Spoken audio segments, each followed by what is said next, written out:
Okay, good to be in your midst once again. I am so excited to be here and I thank you for inviting me. Thank you, Jackie. Thank you, everybody.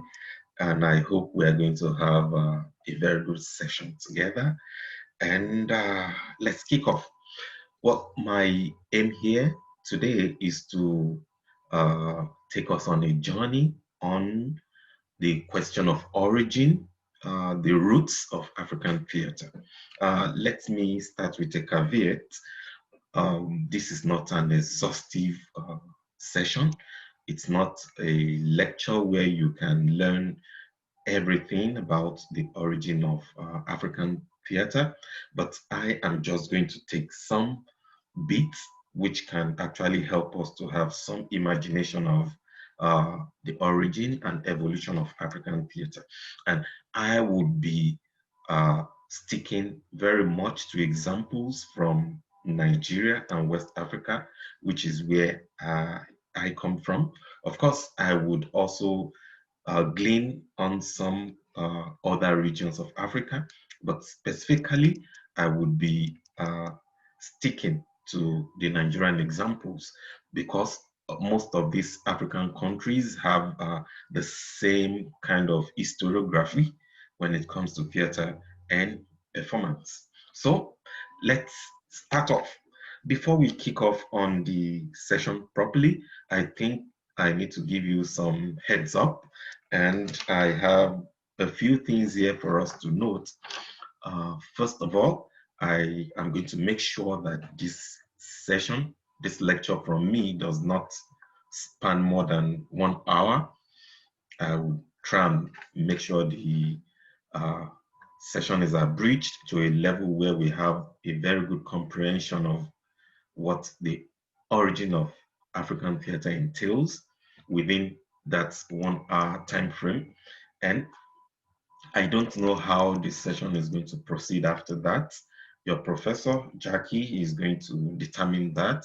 Maybe she will like some kind of break after the 1 hour lecture, and then we come back for the question and answer session, or we zoom straight into the question and answer session. Then, um, because it's a virtual interface that we are having, I won't be able to respond to questions. I won't be able to see any chat because it's not a live uh, online event. It's pre-recorded. So you might as well keep your questions, write them down somewhere, and after the session, we will start dealing with the questions. And the last heads up here, the last major point we need to note, and which is very important, is the issue of technical difficulties.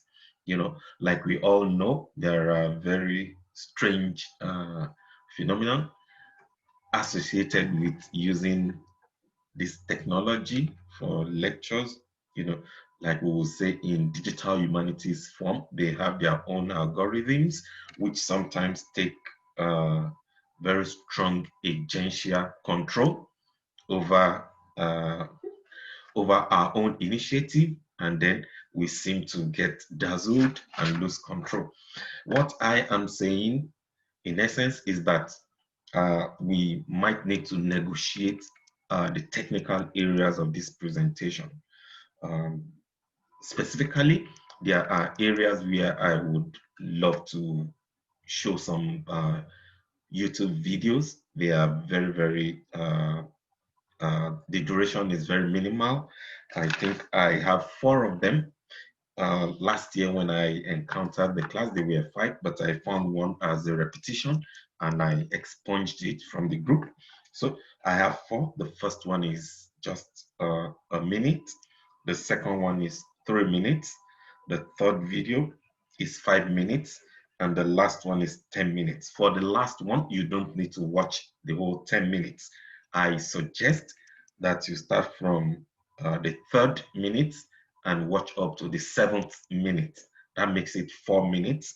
And those 4 minutes duration captures the essence of what you need to know in that particular video. When we get to that particular section of this lecture, I will try to reiterate this so that we'll get better acquainted with how we can walk over these technical areas.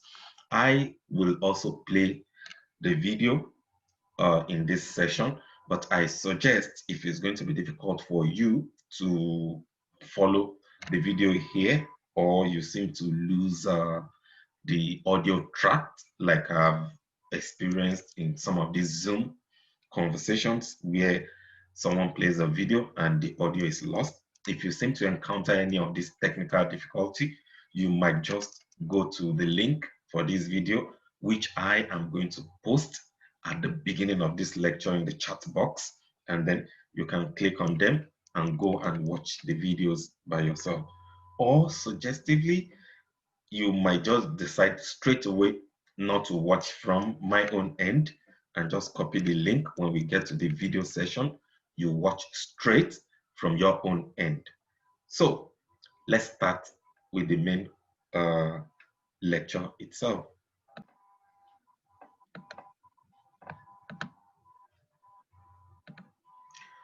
So once again, welcome as we go into the origin and evolution of theater in Africa. And like I stated earlier, I will be using the Nigerian example prominently in this conversation. So let's move first of all to what Africa looks like. When we talk about the mapping of Africa, this is what we'll see. This is a cartography on the world map of what Africa looks like. You can see each of the regions have been given emphasis with specific colors. This is the northern part of Africa, where we have countries like Egypt and so on and so forth. This is the western part of Africa, and this space specifically is Nigeria, where I come from. Closer to it is Togo. This is Benin Republic, and this is Ghana. So this is Nigeria, where I come from, and this is the central part of Africa, where we have countries like Rwanda, Ethiopia, and so on and so forth. And here is the eastern part of Africa, where we have countries like Kenya, and so on and so forth. And the last one here is the southern part of Africa, where we have South Africa as a country. You know, southern part of Africa comprise so many countries: Malawi, Namibia, and South Africa. The last here is South Africa, which is a country on its own. And here we also have a popular island, which is regarded as part of East Africa. It's called Seychelles, and here it is. So this is what Africa looks like in the cartography. This is what it looks like in the map, and it is a continent which comprises 53 countries. So let's move on. Yes, let us try to segment this discussion into three broad areas, which I have titled the beginning, the incursion and evolution, and now.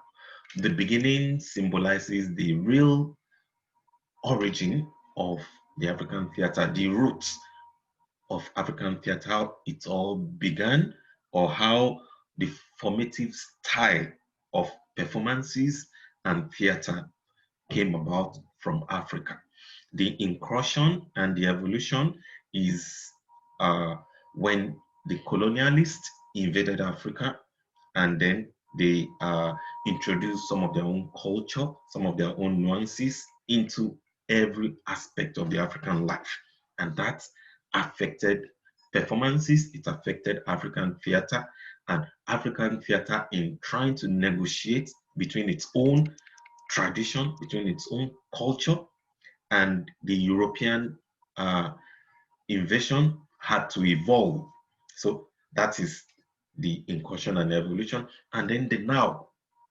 after the colonialists left Africa, how African theater have tried to work on its own metamorphosis, how it tries to respond to post-colonial periods, how it tries to respond to post-independence period, and now it is negotiating the contemporary times. So those are the formative structure of the lecture, and now we'll proceed. Yes, the question abounds. Every time I have been asked that question in some occasions, and I know it's a troubling question because of the kind of information that some of us have concerning Africa. And the question is, did theater exist in Africa before the coming of the colonialists? And the big answer is yes, it did. There is theater and performance in Africa. It was not named theater, but it is a kind of performance and is a kind of theater. It's actually the everyday part of life experiences of the African people. And as we progress in this discussion, we would see how that experience is in the roots of the African people. Okay, here is the beginning. You can see African theater has been labeled substantially, oh, sorry about that, to have a ritual intonation. Well, I would say yes to that, and I would also say no.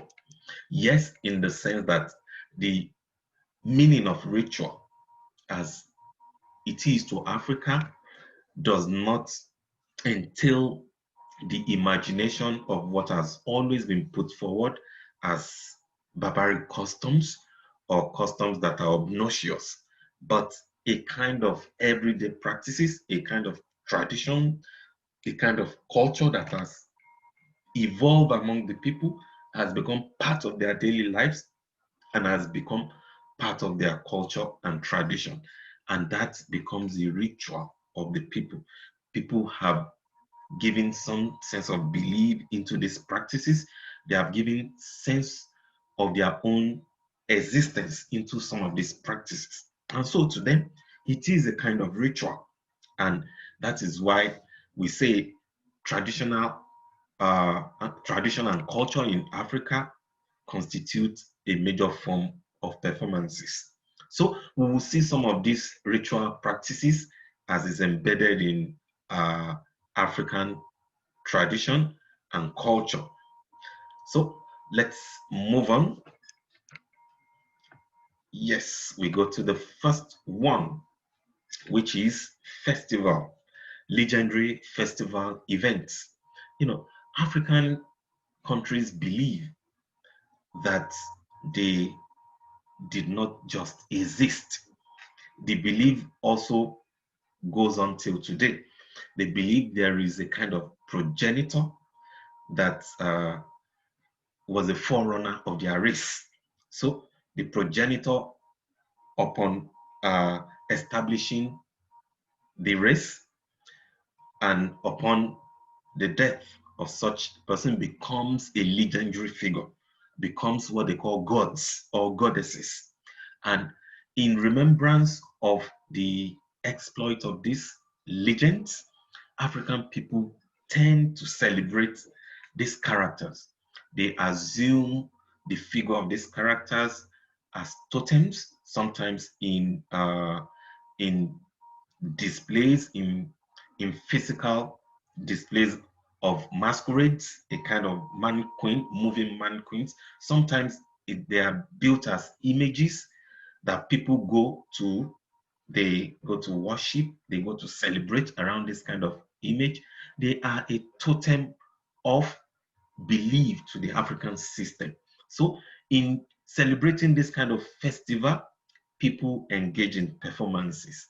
They dance, they beat drums, they chant, they go into trance. You know, some of them act, they display acrobatic exercises.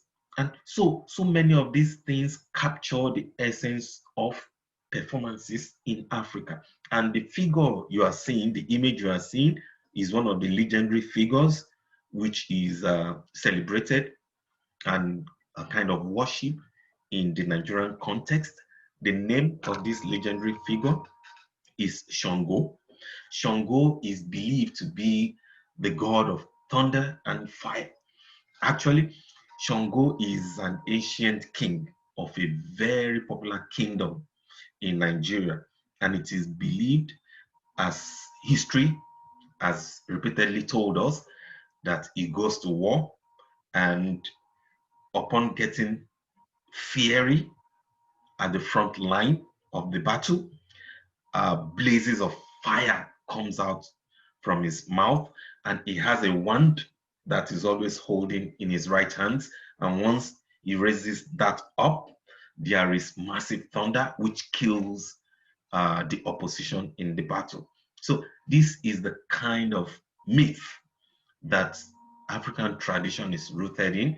And this is the kind of myth that is associated with this legendary figure you are seeing on the screen, whose name is Shango, spelled as Sango. You might want to read further on that at your own leisure. So in celebrating Shango, people dance, they make themselves up, as in the figure of what the legendary figure looks like, what the legendary character looks like, I mean. And they dance, they sing, they worship any totem or images that have been carved representing this particular god. So in this kind of festival events, we see the very core of performances. We see theater, we see the African form and roots of performances. So we go to the next one, which is seasonal celebratory events. In this kind of events, the African people come together to usher in a new season. It might be season of rain, it might be season of the sun, it might be season of cold, it might be season of harvest. You know, people come out, they celebrate because they believe that a certain spirit somewhere is happy with the way their people are living their life down here. Otherwise, there will be a kind of disturbance to the evolution of those seasons. You know, the rain is supposed to come in a particular month and is not forthcoming for months. That means there is a problem. Of course, African people rarely encounter that. The seasons come as they should. So once those seasons come, African people tend to show signs of gratitude to whichever spirits or whichever gods is there, up there or somewhere, and making these seasons to come as they should. It's the same thing with harvest. When they plant, they believe they have put in a lot of effort, but they believe that their effort cannot be rewarded without a kind of spirit somewhere that is going to repay those efforts. So when the harvest come, they harvest some of this produce and they bring it to the village square or a particular public space and they put it down. They say some prayers, they pour wine, and then they dance and celebrate, telling themselves that yes, the gods are happy with us again this year. So in this kind of festival too, you see every kind of performances. You see theater, you see acrobatic displays, you see people dancing, acting, you see people in trance. And we see the idea of theater, how their roots are actually imagined from the African kind of perspective. What I am saying here is that unlike the Western kind of theater, where we have a stage that is built and we have a written script already, or an improvised script put on stage. In Africa, the roots actually does not have that kind of setup.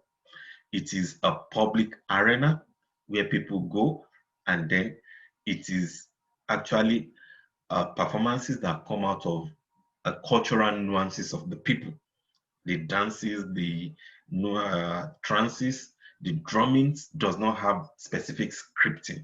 Of course, they have a kind of uh, lineage uh, affiliation to some of these performance practices, which we will get to sometime later. But then, at the very core of these performances, everyone is free to be part of the whole process. So performance is a part of everyday life in Africa. Let's move to the next one, and this is the initiation event. Initiation events is a kind of event in Africa that is done to signal life and the transitional stages of life. Maybe the birth of a child, uh, the entrance into the age of maturity, or death. In all these circumstances, African people tend to celebrate. They believe that there is a power behind birth, there is a spirit behind birth, which needs to be celebrated, which needs to, to be shown some certain level of gratitude. There is a meaning to a child maturing to an age where it's the child is initiated into a kind of process and believed to be an adult. And there is a meaning also to death in the African context. It is believed that there are certain spirits also responsible for death, and death needs to be celebrated in some way so as to usher the spirit of the dead into a kind of peaceful repose, or to appease the gods to accept the spirit into their fold. So there are various reasons why initiation events is carried out in Africa.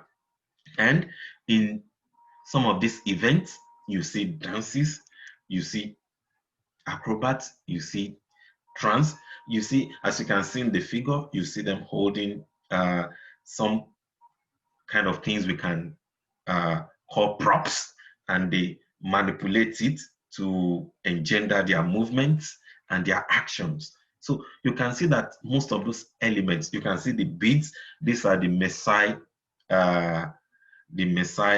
tribe in eastern part of Africa, and the Alamid tribe also in the eastern part of Africa. And you can see the beads on their body. They are a kind of costume.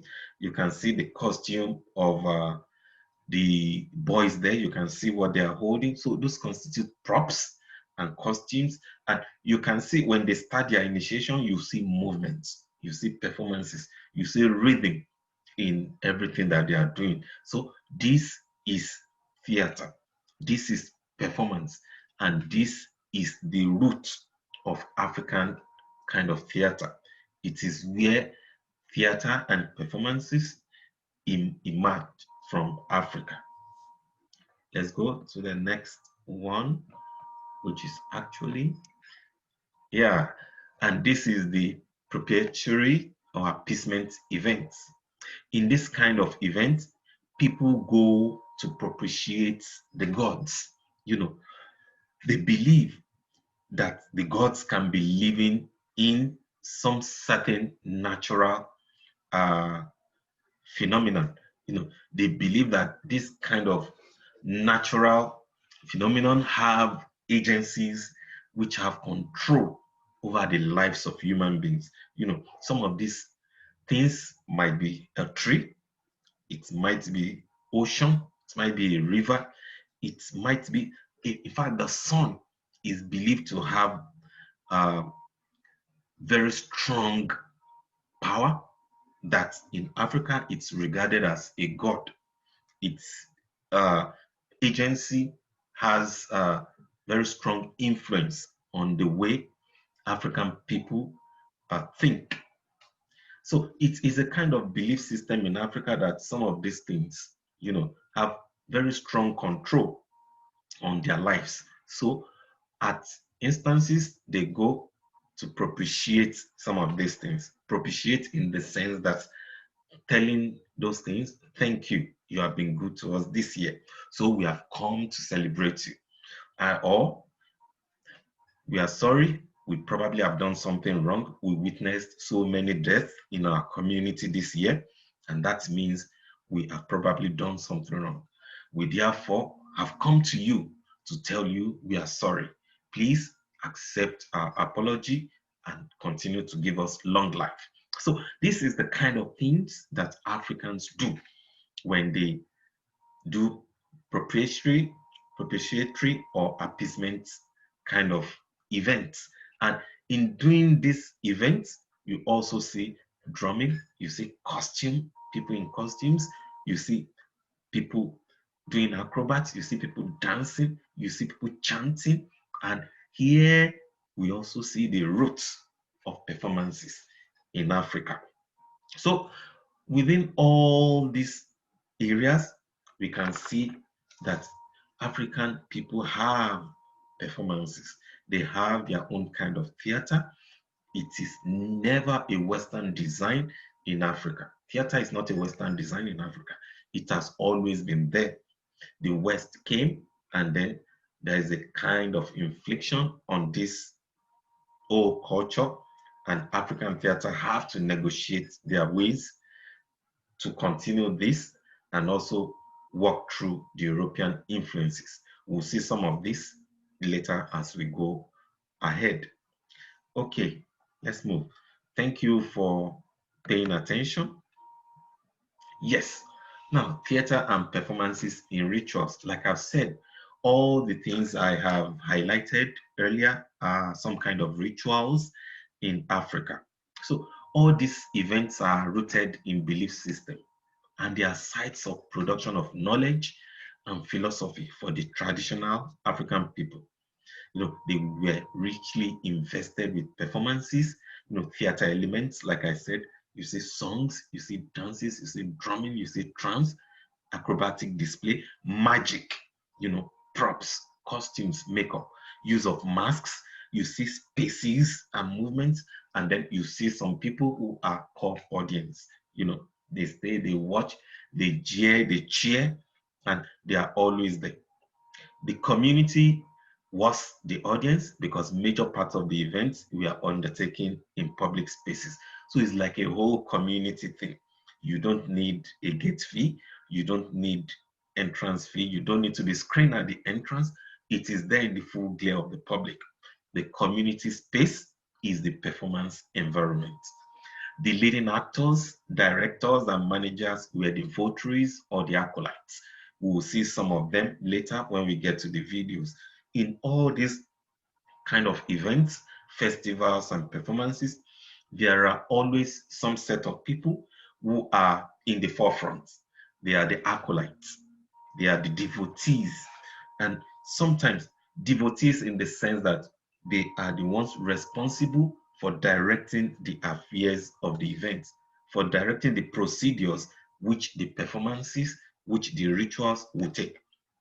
Of course, this did not come as something so simple. The devotees are usually people who are trained in the very act of that direction. Some or most of them were born into homes where it is customary for them to undertake such assignments. For instance, if you are born in the house of people who drum, right from a very tender age, you would have been learning how to drum. You would have been learning how to communicate with drums, how to tell people go with drums, how to tell them come with drums. So at a very young age, you already understand the nuances of these performance acts. If you are from the family of those who are noted for dancing, that is what you will be uh, taught all through your life. And some people grow up and that is what they do all through their lives, even to the point of doing it in professional manners. And we will see later how some of these things transit, how they evolve into contemporary theater practices in Africa. So let's move on to the next slide, which is our video. So we are going to see some videos which speak to some of the things that I have been talking about. Oh, I have 5 videos here. You can watch the second at your own convenience. Is the longest one, so it is not useful for this moment uh, because it is an elaboration of the first one. So you can watch the first video, the third one, the fourth, and the fifth one. That is the first, Shango Devotees Dancing; the third, New Yam Festival; the fourth, the Maasai Rites of Passage; and the last one, Oshun Festival. Now, let me give you a kind of trigger warning for the third video that you are going to watch, which is the Maasai Rites Passage. You may not watch it if you uh, it's, I mean, there is some elements of violence to animals there. There is a bull that was slaughtered, butchered, wrestled down, and decapitated. And some of you might not like the sight, so you might just skip when it gets to that level and just watch the rest. Is a very minute duration, but you don't need to watch it, please. And for the last video, the one for Ocean Festival, please, this last one, when you get to that video, start from the 3rd minute and watch till the 7th minute. You don't need to watch the whole 10 minutes because it's long and we will need to come back here for the rest of the class. So that makes it 4 minutes. In all, we have 1 minute for the first video, 3 minutes for the second video, 5 minutes for the third, and 4 minutes for the last one. So we have 13 minutes. So I am also going to play the video here for those who might want to listen here. I am not sure of the audio or these technical things, but if you could hear the audio from here, you might as well watch it from here. If not, please go to your private gadgets and try to click on the links and watch the video. So we'll come back in after the video. I will just give about 2 minutes more for those who might go on a more slower pace, and then we'll come back and continue the class. So I go to the video.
of the Amboseli National Park on Tok's Kajiado Mountain.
inches, the elders get ready to supervise the sacrificing of the bull.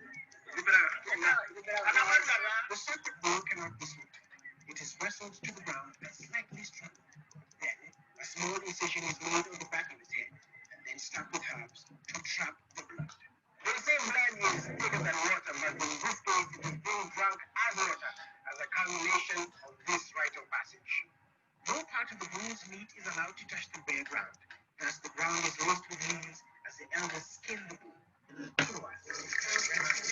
The worms begin to identify. They try and try and try again. And finally, they get the fire going as they prepare for the final and most vital part of the ceremony. This event is seen with the hunt for a lion, done only with a spear to prove the warrior's myth. Melissa Billy sits alive at night.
Okay, welcome back from the videos. Um, well, as we have seen, the videos that we actually watched are some kind of dissipated forms, an hybrid form of the real traditional forms of these events. You know, um, those are not the ways that they are actually traditionally performed. But because we have evolved over time, we have to negotiate our ways with so many contemporary influences, colonial influences. Uh, African people have to negotiate their ways to make sure that these performances, these rituals keep going on. But this is just and it kind of gives us some kind of imagery of how those performances were done in those traditional times. Of course, in some instances, some of these performances have been completely wiped out. For the events that we saw in the video, all those traditions are still ongoing. But for some other traditions, they have been completely wiped out. The first video we saw was uh, those of Shango worshippers doing their own kind of festival, celebrating Shango as a god. You can see them with their ears plate to have an image of Shango. You can see some of them holding the wand and the dance steps and the drummings. Those are the kind of performances we see in this kind of festival. The second video was the New Yam Festival, like I said, a seasonal kind of celebration where people bring their harvest to tell the gods of harvest or the gods of the season, thank you for being good to us. The third video was that of the rites of passage or ritual rites. And we saw the Maasai. The Maasai tribes are domiciled in the eastern part of Africa, specifically Kenya. And right from a very young age, they initiate their boys into a manhood stage and inscribe in them the courage, confidence, and the ability of potential warriors and potential hunters. For I said this last year, and I think it's worth reiterating. If for some of us who are familiar with the Olympic Games and some other games where track and field events are part of, we would realize that most of those long distance races, marathons, long distance races, are usually won by East Africans. And most of these people have the Maasai tendencies. They have the origin from those Maasai tribes because right from a very young age, they run after prey in the forest, they run after animals, they kill lions with spears, with clubs, they run after animals. And so having that ability to run uh, distant miles, distant spaces in the forest, on the lands, have given them that kind of body system that can actually withstand that kind of race. And the last video we watched was that of Oshun Festival. It's a propitiatory rite, is a kind of appeasement festival, appeasement event where people go to that river. That river is River Oshun. It is believed that Oshun is a good mother who gives bounties to people, who blesses women especially, and the community when she was alive. So now as a god, people go there to worship her and to, tell her this is what we want in life. This is what we want in the coming year. We thank you for the past year. So these kind of events in within it are embedded performances. You can see in the videos that you've watched so many kind of activities that can actually be defined as performance. So this is the situation of the origin of African theater, the roots of African theater. They are steeped in these events, they are steeped in this tradition and cultures of the African people. And now we begin to move into the transitory stages, and we go to the storytelling.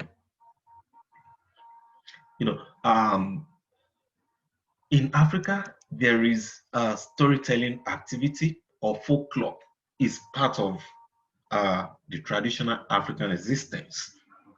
You know, there is a master storyteller who gathers the people either under a tree, either in the community circle, in the community space, either in the king's compound or in the household, in the compound outside. The master storyteller tells a story. And this master storyteller is what we have come to know today as narrator, singer, director, or manager. But how do this master storyteller emerge? Let's go back to those festivals, those events we have witnessed. And we talked about acolytes. We talk about devotees, those who are always at the front line of these events, giving directions to these events.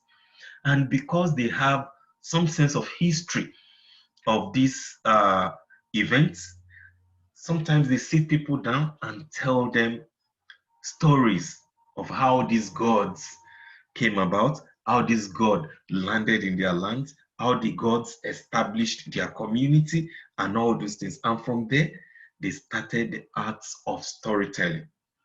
And storytelling became a very robust art in the African context. And aside being the storyteller, they are also able to manipulate the listeners who are the audience to some extent. You know, and these listeners are those who can appropriate as the actors, the prop makers, the mime artists, the chorus, the audience. And how do they do this? In telling some of their stories, at some instances, the storytellers request of their audience to take initiatives and be part of the story. For instance, the storyteller might break into a song and then ask the audience to respond to the song. Of course, it will give them what to say as response. So the song keeps going and coming in a kind of call and response, call and response. So it becomes a kind of performance between those two areas, the master storyteller and the audience. Sometimes the master storyteller might request a member of the audience to come out and stand as a particular character in the story. Sometimes the master storyteller might request the audience to move in rhythm to a kind of song that the master storyteller is singing. So in this way, we established a kind of storytelling technique which involves performances. So let's move on. I hope you are enjoying this lecture. I do really hope so. And I'm very eager to respond to some of your questions as at the end of this session. So we go now to the incursion and the evolution.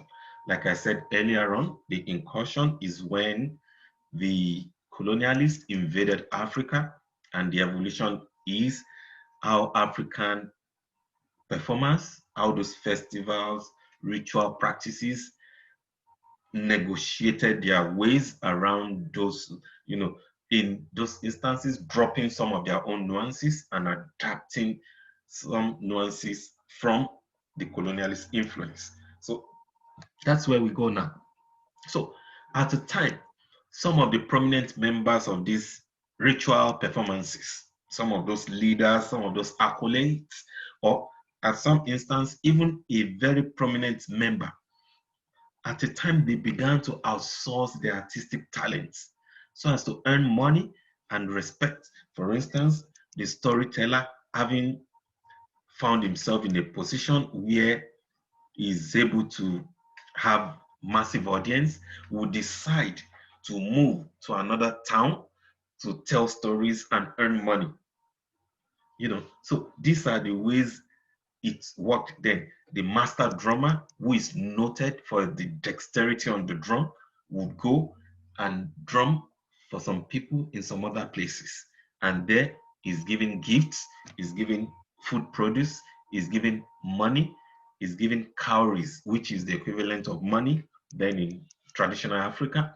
So they began to outsource their talents, and thus we began professional theater in Africa. Of course, some of these acolytes, some of these leaders of these ritual practices were the ones who turned into griot, bards, praise singers, chanters, storytellers, cut masks, itinerant minstrels, and they began to move outside. Even in the palace, those who chant for the king sometimes decide to move to another palace in another community and chant for their own king just to earn some money. They earn money and they earn fame. And so professional theater began in Africa. Next slide. And then we have the incursion. The colonialists landed in Africa, and African performances, African theater witnessed what I can call the Dark Age era. Of course, some of us, most of us should know what the Dark Age is in Western theater, and that was exactly what was witnessed in Africa. Then the practices, those practices were completely subsumed, were completely undermined by the colonialists because of one basic assumption that everything about those ritual practices is evil. So they must be eradicated. So the colonialists undermined those performances. They were driven completely into oblivion for some time. Of course, people still find spaces, they still find opportunity to conduct those practices. But of course, we know there are penalties, colonial penalties in those kind of situations. So African theater witnessed some kind of dark age, some kind of erasure around this period. Of course, in between, in the microcosm, they still find some ways to negotiate their ways around. For those who still retain some of those practices, they have to imbibe some colonial nuances and drop some of their own characteristics of those ritual practices. So, like Ato Kesin, who is a prominent cultural scholar in Africa states, with the inception of colonialism, indigenous cultures subtly redefine their conceptual ambits so as to take account of the new cultural threats across a wide range of expressive forms. So the Western incursion became a cultural threat to the African culture. Of course, to be able to sustain that African culture, they have to redefine some parts of those culture. They have to negotiate their ways around it. And thus, up, we have what we witnessed in those videos. Of course, the video was not a consequence of the negotiation of cultural threats alone. It was also a consequence of contemporary situations. It's also a consequence of the emergence of new knowledge. So that was what we witnessed in the video. But right from the incursion of the colonialists, African performances, African theater have tried to negotiate its way so as to sustain its own, some of its own cultural affinities while taking on the garb of colonial dresses. So we move on to the next slide.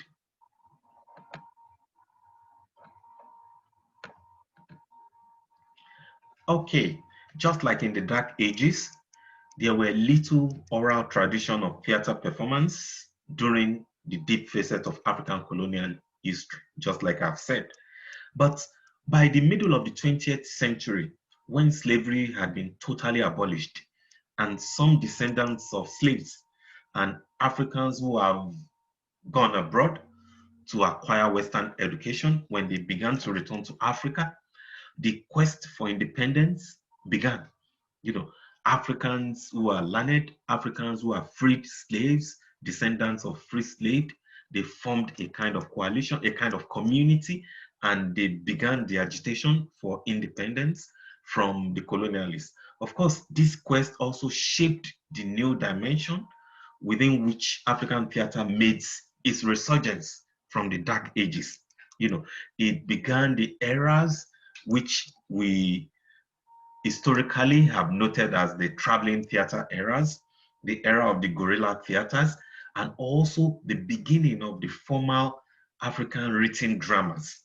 That was when Africans began to write drama on paper. You know, and the kind of theater that emerged in this era is a blend of anger and protest. You know, the voices that we see in these performances, in this drama, in this theater, were those of anger and protest, and they were directed at the colonial for independence. You know, these theaters have been known as radical theaters in formal Western terms. It's been known as theater of struggle, and their elements comprise a mixture of the traditional African cultural performances and practices, and then the colonial tones were also added.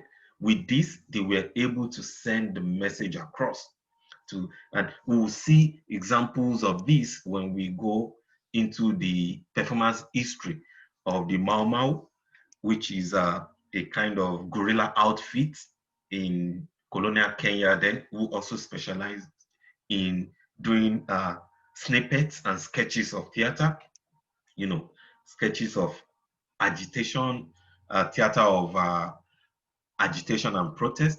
We'll see the market theater as witnessed in South Africa during apartheid. We'll see also in West Africa, Nigeria, the Alarin-Joe Theater, the traveling theater, who also were instrumental in the quest for independence. And we'll see figures began to emerge, you know, individual figures, theater figures began to emerge who have come to shape the history of African theater. We have someone like Atol Fugad from South Africa. We have Hubert Ogunde from Nigeria. We have John Kani, South Africa. We have Ngugi wa Thiong'o from Kenya. And also this era began the era of filmmaking in Africa. Okay, let's go to the next slide. And in this slide, we see images of some of these colonial kind of theater and performances. On the top left here, this is an image of the Mau Mau guerrilla soldiers who also specialized in doing drama sketches, you know, improvised drama sketches, sometimes, you know, just within some few minutes, and they've packed up and they've gone somewhere else because it is guerrilla theater.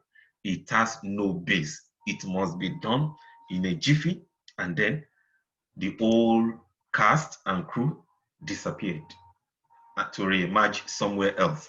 And that is how they go about to enlighten the people and influence the people towards radical inclinations and to protest for independence.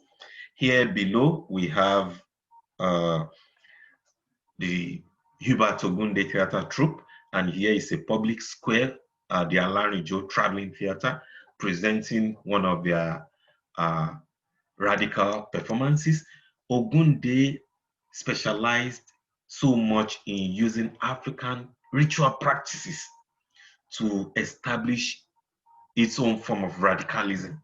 So instead of depicting characters who have come together to show some kind of emotion, maybe engage in riots, engage in violence so as to upstage colonial tendencies, Ogunde wouldn't do that. Ogunde would actually use the depth of African spirituality and ritual to invoke his own kind of radicalism. So instead of using such kind of character as I've mentioned, Ogunde would rather make his actors or write his plays in a manner that the spirits of the colonials are invoked and they are exorcised from the country. So you can see the way the characters in these performances are in this performance are situated. They are probably invoking the spirit of a particular person, a particular colonial governor, or a particular colonial resident, and trying to manipulate that spirit to lead their land. That is the kind of course, it looks like some form of exorcism, but it is actually theater practices. And up here we have, let me move it here. We have the image of a play, Woza Albert.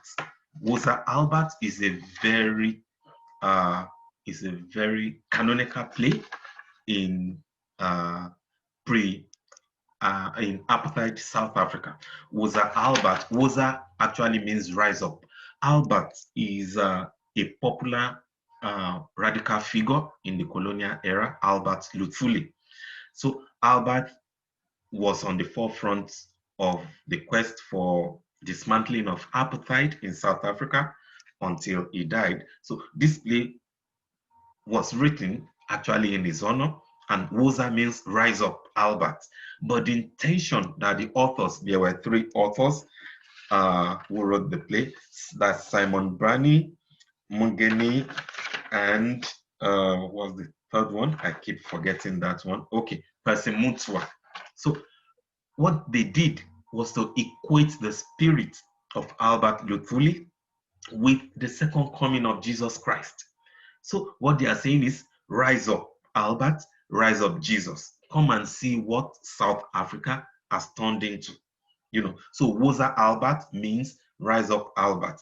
And the play is a two-character play, just going into series of flashbacks, flash forwards, and those characters assuming the personnel of so many other different characters, showing how apartheid has ruptured the very nerve of South Africa. So it's a very canonical play in apartheid South Africa, Woza Albert. So those are the kinds of negotiations that African theater were able to make during the colonial period and post-colonial periods. So the next slide. Yes.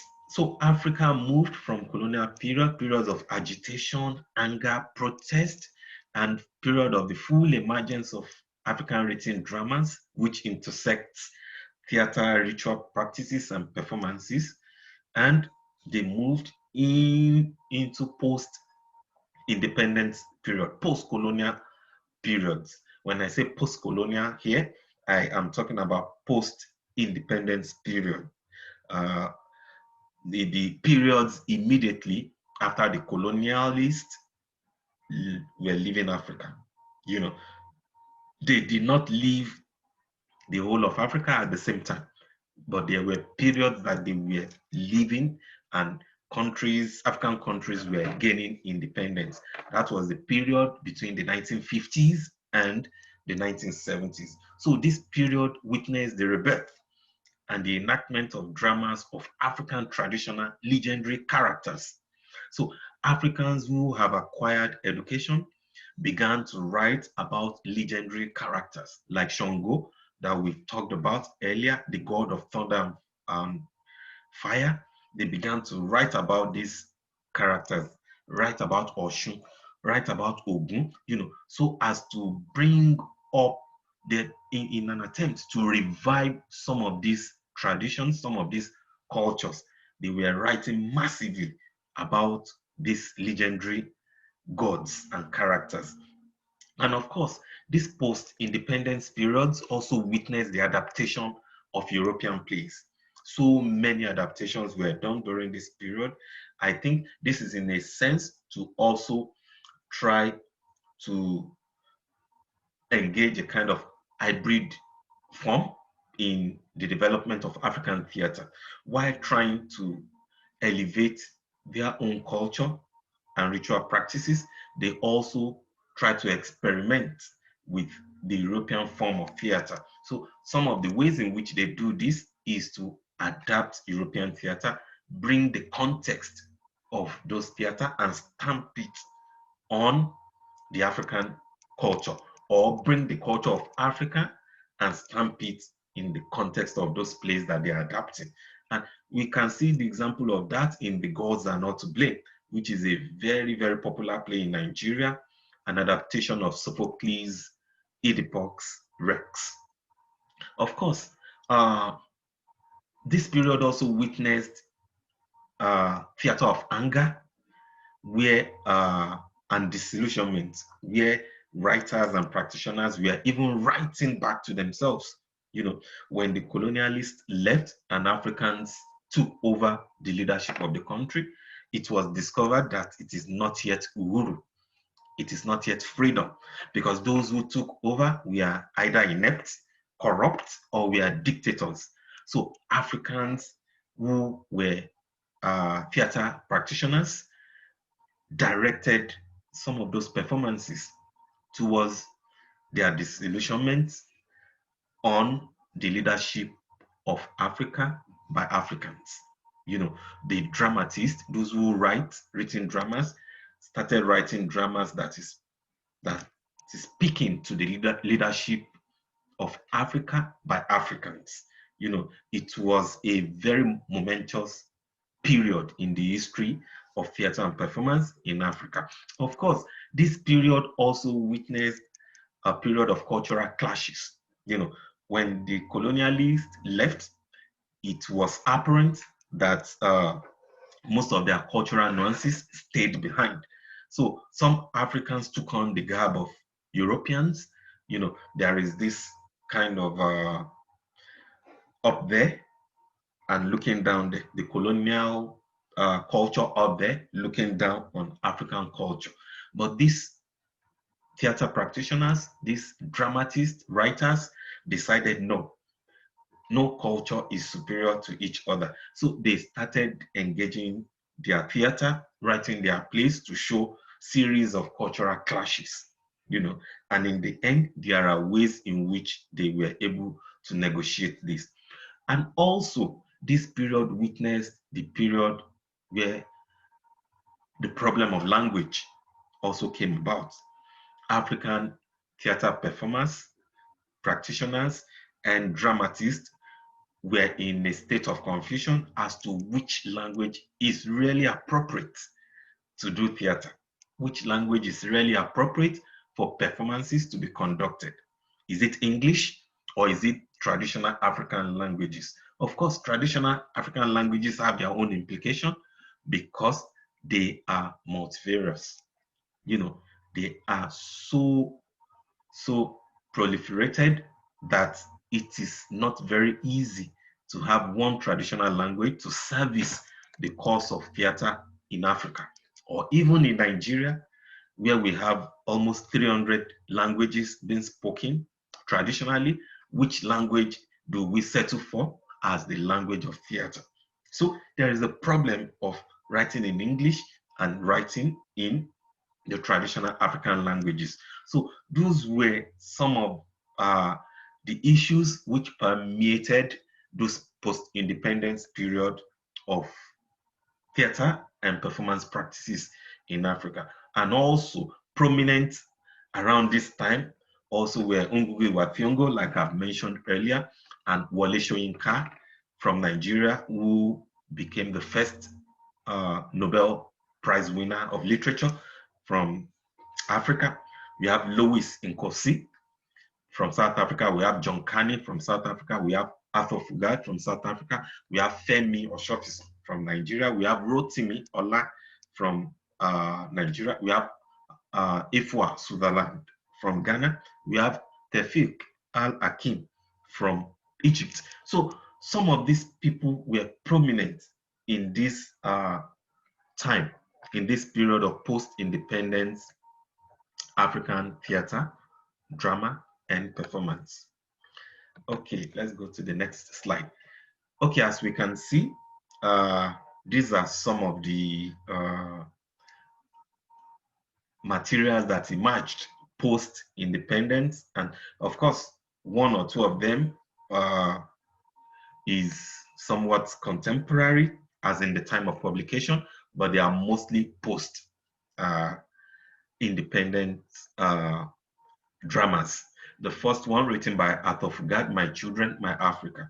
You know, most of these, all of these dramas are engaging either of those, one of those things that we have talked about, the problem of language, disillusionment with Africans on their own style of leadership, post-colonial cultural threats, anger at apartheid, you know, cultural clashes. All of them are discussing one bit of these problems or the other. My Children, My Africa is a drama about a boy and a girl, a black boy and a white girl in South Africa who met at a school program. They aren't from the same school, but there is an inter-school program where they met, and the girl found the boy brilliant, and they developed friendship, and it degenerated into chaos by both community of white and black people.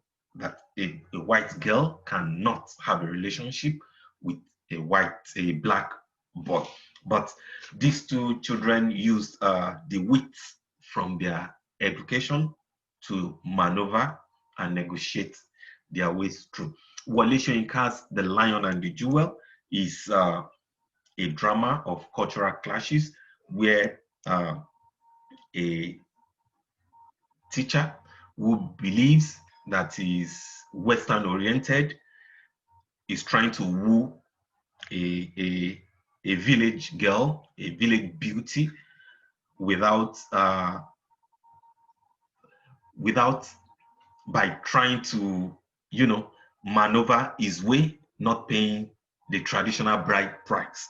You know, in Africa, when you are taking a wife, you pay some amount of money known as the bride price. You know, the culture is still until today, but it is not as widely celebrated as in uh, using a lot of resources to pay for bride price. It is just a symbolic, it has become a kind of symbolic gesture in marital union now. So the male teacher was trying to evade the paying the bride price, stating that it's a barbaric act. And in the course of events, the village chief ended up marrying the girl by doing the right thing. So it was a very typical cultural clash in the play. Taufik Al-Hakim, Fate of a Cockroach, you know, is speaking to the inept, corrupt, and despotic leadership style of Africans after the exit of the colonialists.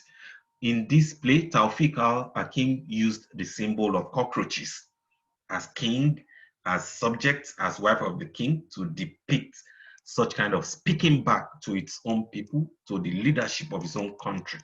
Then, and the next we have Femi Osofison's Women of Owu. This is an adaptation, also a classical adaptation of the Trojan women. So Femi Osofison used a particular historical war in Nigeria and to plant the story of the Trojan women in his drama. It's a very symbolic play too. And here we have the trial of Dedan Kimathi by Ngugi wa Thiong'o and Mekere Mugo. And in this play, it's a a court trial of Dedan Kimathi, who is a noted figure in the colonial battle in Kenya. And in this drama, Dedan Kimathi was summoned, was imprisoned and summoned and was given a trial. But the trial was depicted as notoriously unfair, and is a play that inspired anger because it was written in the colonial period in Kenya. Here we have Louis Nkosi, the rhythm of violence. Here, Louis Nkosi was suggesting violence as a means to eradicate colonialism in Africa. You know, it's a group of students who were able to form a kind of coalition, political coalition, and were able to actually plant a bomb in a city center where the colonialists are to just end everything. It's unlike My Children, My Africa, where Arthur Fugard suggests that education might actually be able to work as a weapon against colonialism. Here, Louis Nkosi was suggesting otherwise, that people need to be violent because colonialism is a violent act. And Gods Are Not to Blame is also an adaptation. So, Oedipus Rex, it's an adaptation of Sophocles' Oedipus the King. The Gods Are Not to Blame, Olarotimi, where King Odewale, who takes the position of King Oedipus, had to move through trying to evade a kind of prophecy at the end of the day, just moving with every step towards that prophecy. It's also a canonical play in the Nigerian theater context. And here we have John Kani, Nothing But the Truth. This is a post-apartheid play where John Kani actually explore the anger of the South African people after apartheid, stating categorically that when apartheid was dismantled, those who were celebrated as the soldiers, those who were celebrated as warriors, those who were celebrated as key figures in the battle were those who went into exile and returned, and he states in the play that this is wrong. Those who really fought in apartheid period were the common people on the streets, and they were being neglected. They were not being given the due recognition in the battle against apartheid. So this is a very provocative contemporary play. I don't think it's up to it. The play should be about 10, 15 years old now. Very, very provocative. So this is the dimension of African theater now. We have come to that level in Africa now where our theater is completely formalized, like those of the Western theater, though we still retain those performances. Those traditional performances are still being retained. Some of the videos you saw earlier were contemporary videos.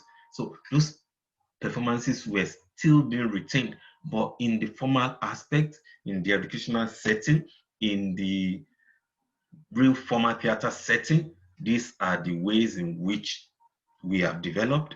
People are writing serious dramas, and we have audiences who are watching serious dramas now. Okay, next slide. So now, contemporary African theater keeps finding ways to blend the rich African culture with the already rooted Western life motif. Yeah, like I said, the African theater culture is still being embedded in the cultural practices, theater practices of Africa. Even in the written dramas, it is still there. But then we are engaging the Western life motif because it's already ingrained in our ways of life. Of course, contemporary African performances, drama and theater is also infiltrated by now with pop culture influences. So the pop culture, booming film industries have also infiltrated theater and performances in Africa. And there are lots of experimentations going on. People are doing experimentation, street theater, sports theater, fringe theater. People are conducting theater on and just recently during this COVID era, there was an experiment that someone put up called drive-in cinema theater. A large screen is put up somewhere, the performers are on stage. All you just need is to drive in, stay beside your car, and then you can either be looking at the performers on the raised stage with lightings on them, or you see them on the screen with the audio coming in anywhere you are. So experiments are going on all the time. And of course, the issue of anger and protest is a never ending issue in African theater, because some of those post independent issues are still inherent in the African setup.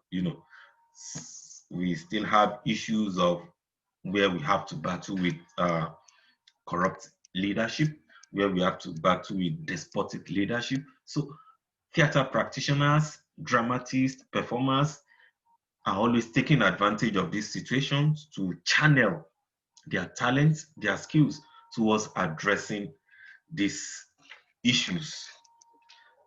Okay, let's move on to the last slide, which is just the notes.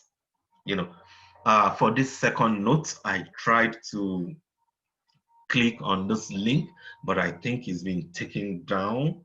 I am actually supposed to have taken this second notes out, but it's okay. Maybe if we keep trying, it might be restored. So that is the question of origin of African theater for us. Now I would be ready to take your questions. I thank you for taking time to listen to me. I understand there might be some little technical issues here and there, but it's okay. I don't think that will so much as affect the flow of the entire thing, the very essence of what I am trying to pass across. I don't think those little technical issues would have affected it. So I will go back to the main class live now to respond to your questions. Thank you once again. Thank you, Jackie, for inviting me to the class. As I stop sharing, close this up, and then meet you guys in the class. Thank you so much. Bye.